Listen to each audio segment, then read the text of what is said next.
Hello friend, welcome. सदब life student पर आप सभी लोग का स्वागत है। आज का जो टॉपिक मैं शुरुआत करूंगा वो शुरुआत है समन से संबंधित है। दोस्तों, मैं ऑलरेडी 64 तक बता चुका हूं। आज सेक्शन में 65 से शुरुआत करूंगा। इवन दोस्तों, मैं आपसे दरख्वास्त करता हूं कि ज़्यादा से ज़्यादा हमारे इस चैनल को शेयर करें।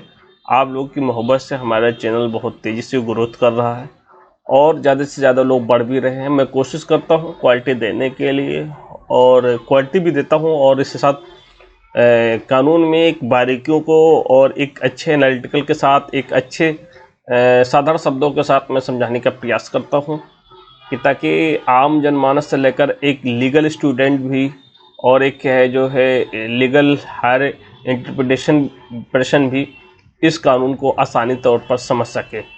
अब मैं बात करता हूँ procedure when service can not be effected before by provided. यानी यहाँ ये कह रहा है कि जो प्रोसीजर है व्हेन सर्विस कैन नॉट, यहाँ जब can not to be effect, यहाँ इफेक्ट आ जा रहा है कि नॉट टू बी इफेक्ट है एज बिफोर प्रोवाइडेड। तो इसका मुराद क्या है? 65 में जब ये मुराद है कि जब वो पूर्व उपबंधित जो है या पूर्व जो प्रोविजंस जो दिए गए हैं उसके प्रकार से जो है, पहले हमने जो देखा है कि 62 है, 63 और 64 की जो प्रोसीजर हमने दिया था, उस प्रोसीजर के तहत जो है अगर वो तामील ना किया जा सके तब उसके बाद में प्रोसीजर बताया गया है। यानी कहने का मुराद है कि इफ सर्विस के not be exercise of the due diligence, यानी ड्यू डिलीजेंस है be affected provided section 62 and section 63 of section 64, the serving officer shall be affects one of the duplicate of the summons of some inconspicuous part of the house homestead which the person summoned ordinarily reside, and thereupon the court after making such inquiry I think it may be either declared that the summons has been duly served or other fresh service in such manner if such a manner it consider proper। यानी ये इतना ही कहता है कि जब ये जो है सेक्शन 63 और सेक्शन जो है 62 और 64 जो है जो प्रोविजंस रूप से जो है ड्यू डिलिजेंस तरीके से अगर जो है नहीं हुआ है, तब जो है तामील नहीं हुई है, और जिसे शामिल करने वाले अधिकारी को समन की जो 2 कॉपी जो में एक से उसके जो जहां वो रह रहा है घर का जो मुख्य द्वार है उसके सामने क्या कर देगा, उसके सामने चस्पा कर देगा, और वो जो व्यक्ति मामूली तौर पर जहां निवास करता है या किसी भी जहां वो रह रहा कारोबार करता है तो वहाँ के किसी भी उसके जगह पर लगा दीजिए जो आसानी से देख सके, आसानी से पढ़ा जा सके क्या लगाया गया है। और तब न्यायालय ऐसी जांच करने के पश्चात न्यायालय ये इंक्वायरी करेगा कि इसके पश्चात जो भी ठीक समझे ये डिक्लेयर कर सकते हैं कि समन जो है ड्यू डिलिजेंस तरीके से किया गया है। ठीक है, यही कहता है इसमें। और इसी प्रकार से जो है ये कहा जाए तो इसका अगर शब्द की बात करें तो सब्स्टिट्यूटेड सर्विस कहा जाता है इसे। सब्स्टिट्यूटेड सर्विस इसी ही को कहा जाता है सर्विस जो है। ओके, अब हम आ जाते हैं कि जो है 66 क्या कर रहा है।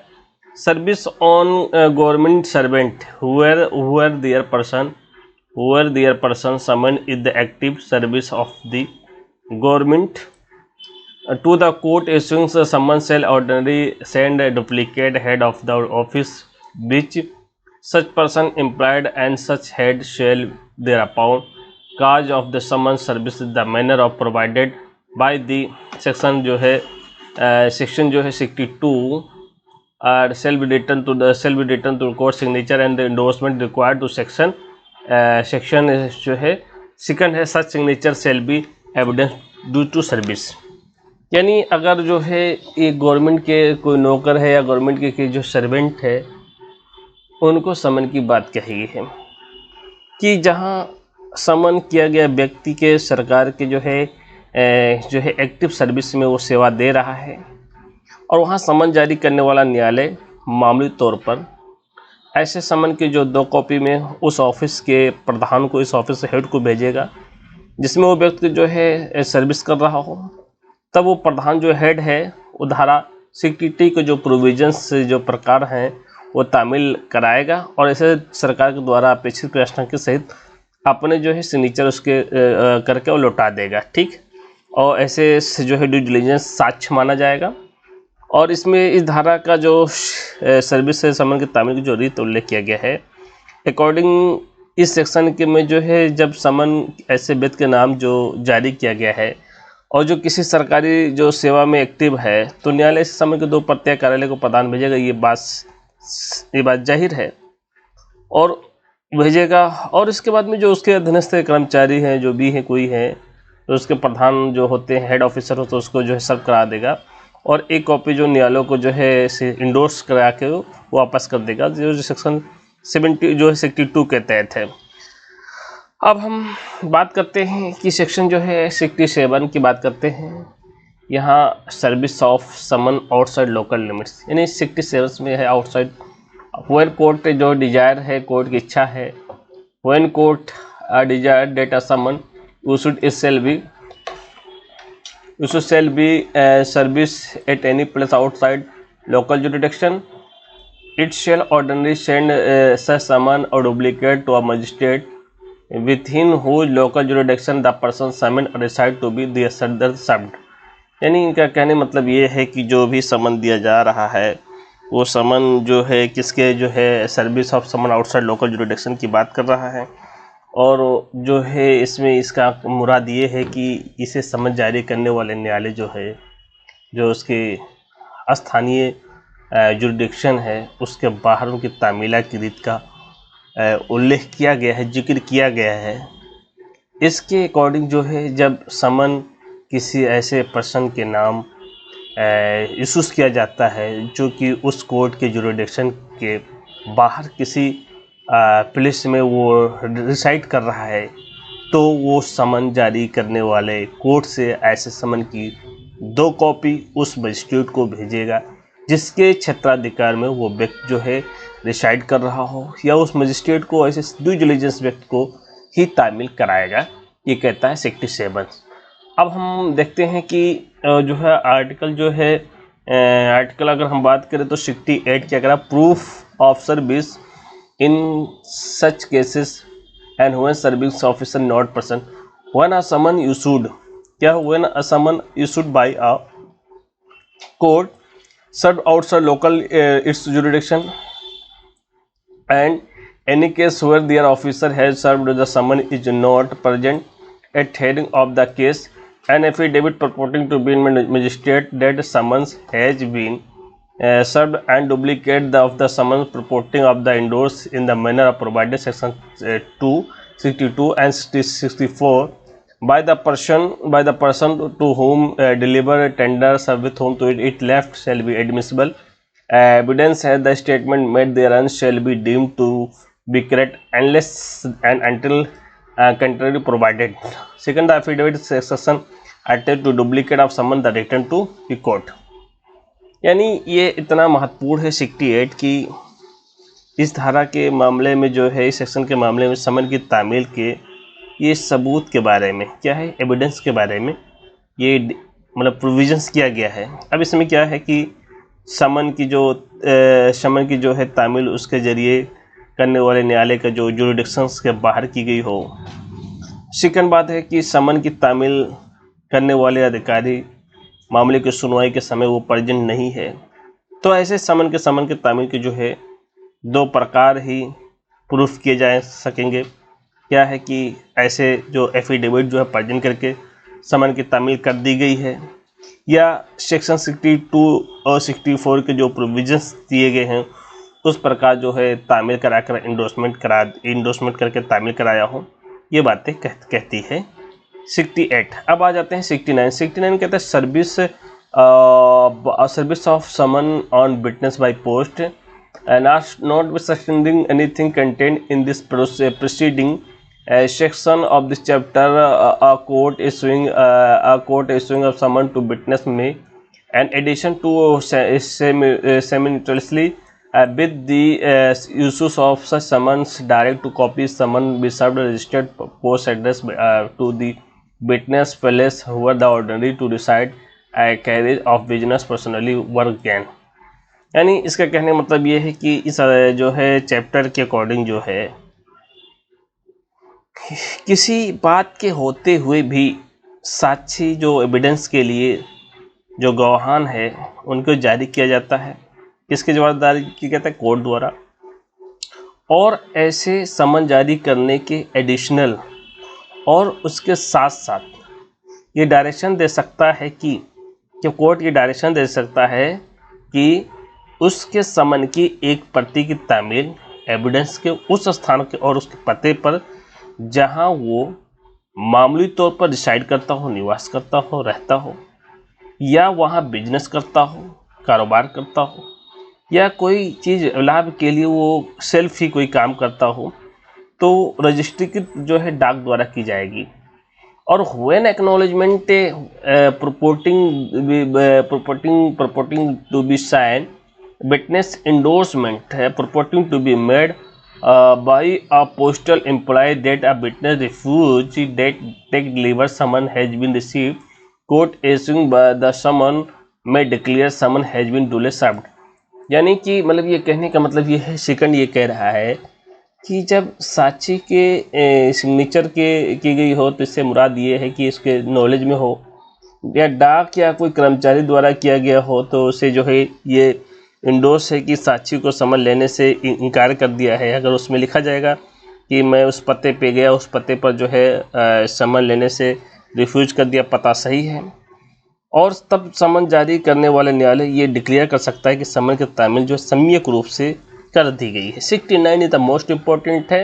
अगर पोस्ट मास्टर वहाँ से वापस भी आ जाता है उसके घर के उसके पते पर, तो ये मान लिया जाएगा कि समन सर्व हो गई है। ठीक है, अब हम जो है समन के बारे में जो है हमने आज आप लोगों को बता दिए हैं। अब मैं जो है सेक्शन जो है करेंगे तो बी वारंट, यानी बी जो है वारंट ऑफ अरेस्ट के बारे में।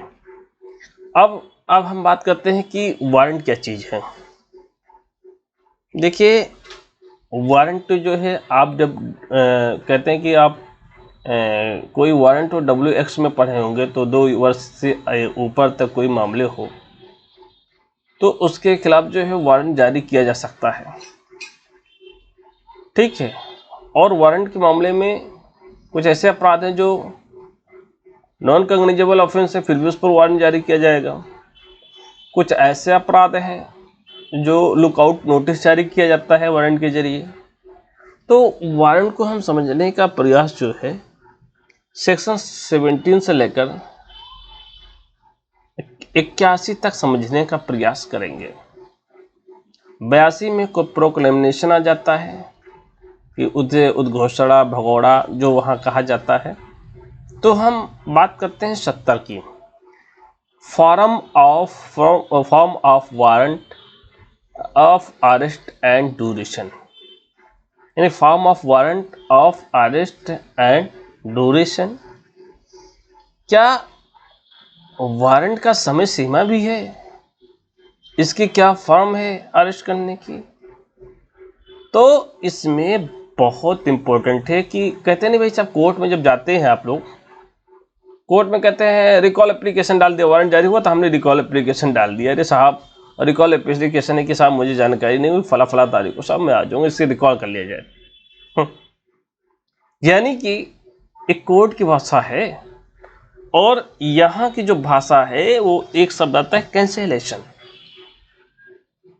जो कोर्ट जारी करता है वारंट, और वही कोर्ट जब तक वारंट को जो है कैंसिल नहीं कर दिया जाता है तब तक वारंट बना रहता है।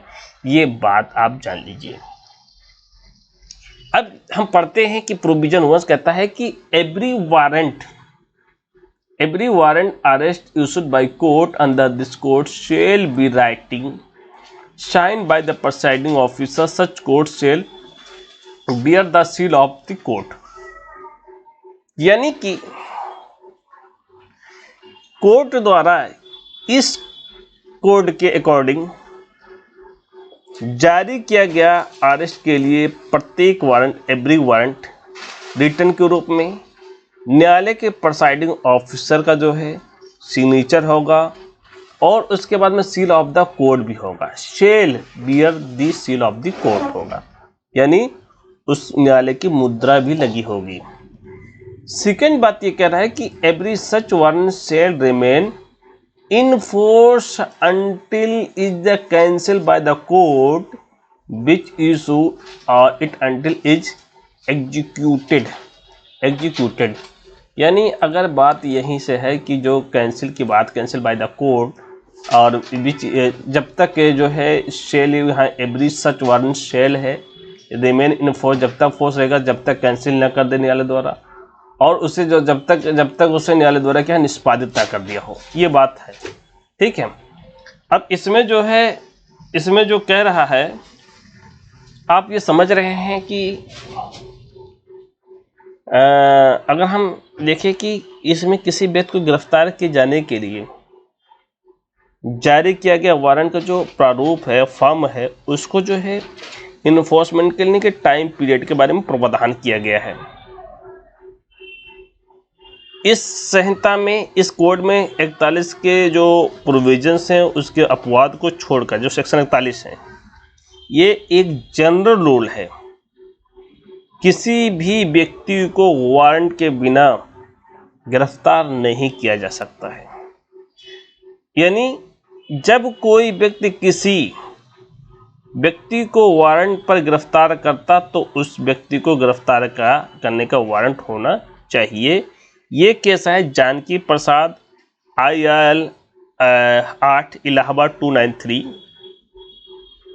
गिरफ्तारी का एक वारंट एक ऐसा ऑर्डर होता है जो किसी पर्सन को अरेस्ट करने के लिए कोर्ट द्वारा जो है इशू किया जाता है।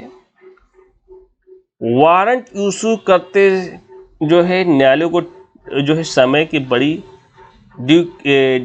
डिलीजेंस और ड्यू केयरफुली बरतना चाहिए, क्योंकि गिरफ्तारी का वारंट किसी व्यक्ति को गिरफ्तारी के द्वारा उस पर्सनल लिबर्टी को समाप्त अथवा प्रतिबंधित करता है। जिसको पर्सनल लिबर्टी है उसको समाप्त और प्रतिबंधित करता है। और वैध वारंट के लिए मतलब क्या जरूरी है, ये लिखित होना चाहिए, उस पर पीठासीन अधिकारी का जो है सिग्नेचर होना चाहिए, उस पर न्यायालय की जो है मुद्रा अंकित की जानी चाहिए, और गिरफ्तार करने वाले व्यक्तियों को पूर्ण विवरण दिया जाना चाहिए। उस अपराध का जो है, उसने जो अपराध किया है उसका उल्लेख होना चाहिए, उसमें निष्पादन करने वाले अधिकारी का उल्लेख होना चाहिए, वारंट की जो है प्रवर्तनी की अवधि क्या है, और वारंट की शर्त रहित होना चाहिए। ये है। एक केस आया था रघुवंश दीवान चंद्र भसीन बनाम state of Maharashtra AIR 2011 SCC 3393 के मामले में